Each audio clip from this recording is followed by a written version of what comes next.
Tip number 1 that you should know is adjusting the HSL on a video. Let me show you. All you have to do is click on a video, then click adjust, and then click HSL. And you can actually change the hue, saturation, and luminance of one color in the video. So if we want these green leaves in the video to pop, I can turn up the saturation, and I can also turn up the luminance or brightness, and now they really pop.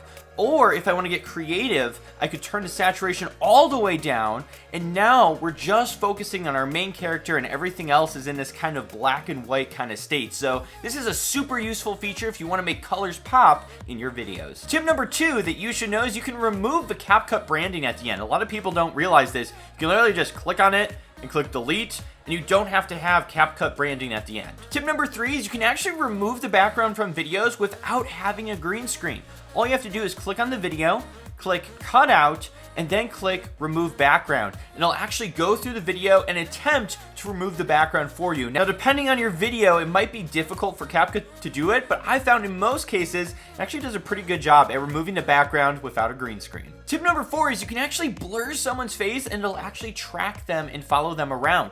All you have to do is click on effects, body effects, and then click cover-ups. And in here, you'll see the face mosaic blur.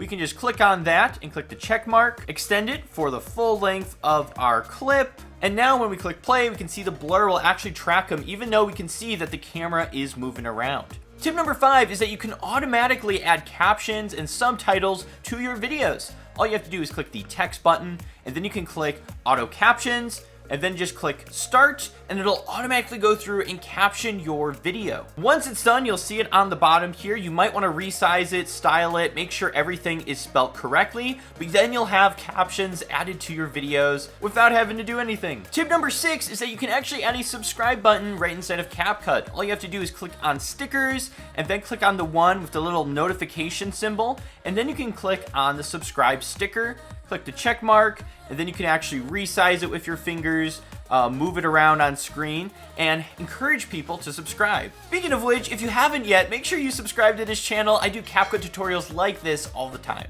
Number 7 is text templates. If you actually click on text and then go to templates, there's a whole bunch of really cool templates that you can add in and customize a little bit. One of my favorite ones is the news one. You can actually click on here and I can do this live TV news one, and then I can kind of crop it down with my fingers, put it up in the corner, and now I have this like news broadcast thing going on my videos. That's pre-designed with cool graphics and stuff. Number 8 is that you can use an AI voice to read off the text you type. So all you have to do is click text, click add text, and type what you want the AI to say. And then all you have to do is click text to speech, and then you can choose any one of these voices to say it. Everything from something very serious, "This tutorial is great, I should really subscribe," to even some funny ones like this kid's vocalist.